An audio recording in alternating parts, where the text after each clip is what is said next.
Po natin ang ating interview naman kay Chairman Hines tungkol pa rin po dito sa isa pong bus na ng Araro dyan sa may Commonwealth Avenue. Magandang tanghali po muli sa inyo, Chairman Hines, si Connie Season po ito.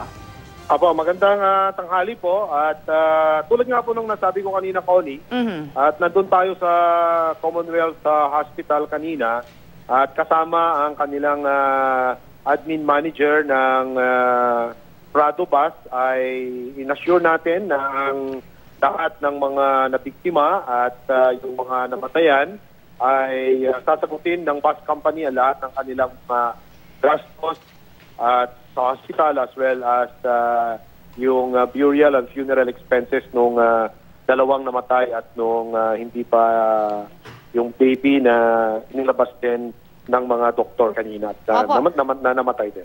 Opo, meron ho ba tayong update na nakuha na, Chairman, kung totoo ho itong sinasabi na, ng driver ng bus na ito na siya daw ay nawalan daw ng preno? May update ho ba tayo? May information tayong bago? Well, palagay ko, nakita po namin yung CCTV na kuha ng Barangay Santa Monica. Dito po, kagagaling ko nga lang kanina sa Sector 2 at ng QCPD Traffic Enforcement Unit. At maliwanag po roon na ang dahilan ho ay ang recklessness, ang bilis ng pagmamaneho ng nasabing driver. Dahil pagliko ho niya doon sa may intersection, binangga ho niya yung UV Express at tuloy-tuloy ang kanyang malapit lang ho kasi ang mga nakatayo at pinuntahan ko din kanina at nakita ko mismo kung saan ang location. Kaya palagay ko hindi ho totoo na ito ay nawalan ng preno. Dahil sabi rin ho ng mga pasahero niya, galing pa ho ng Fairview at napakabilis na ho daw talaga magmaneho. Alright, malinaw po yun. Pero ito naman ho, makiki-update lang din po ako tungkol naman dun sa dalawang bus na nahuli kamakailan lang din na nagkakarerahan at nakapatay pa nga ho nitong isa hong bata. Ano na ho ang ating update tungkol sa nangyari po na yan?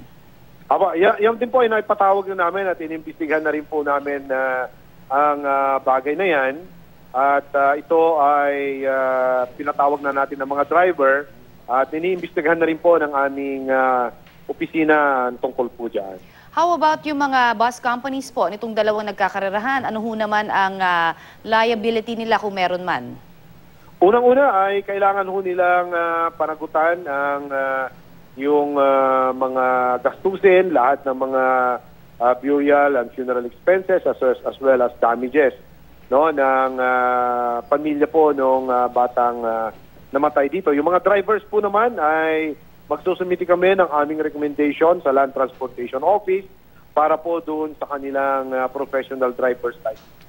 Alam niyo sir, marami-rami na rin ho tayong mga insidente kasi na ang sangkot po ay mga bus, ano? So marami hong nagtatanong, ano na ho ba talaga ang hakbang na ginagawa po para ma-regulate at mabantayan po yung mga ganitong klase ng driver na pumapasok po sa ating mga pampublikong transportasyon na tila hindi ho alam kung paano talaga magmaneho ng responsable o di kaya naman napakarami ng record pero nagpapalipat-lipat lang kung matatanggal sa isang bus company, lilipat lang at tatanggapin naman ng ilang pang bus company. Actually, talagang responsibility po yan talaga ng mga bus operators po natin to see to it that only responsible and disciplined drivers ang kanilang ini-employ. Kaya nga po pag anumang mga complaints, sumbong at mga pangyayaring ganito ay agad naming inaaksyonan. At dito nga sa pangyayaring ito ay we are issuing today suspension order against Prado Bus Company at yung kanilang 8 units ay preventively suspended. Ilalabas po namin yung suspension order ngayong umaga at bukas ay aming kukumpiskahin ang kanilang mga driver, mga plate number para hindi pansamantalang makabiyaya ang mga ito while they will undergo roadworthiness test, mga drug testing ng kanilang mga drivers at road safety seminar. Opo, panghuli na lamang po sa akin po, yung sinasabi kasi dati na meron tayong napanukala na speed limiter para sa mga bus, even sa mga trucks.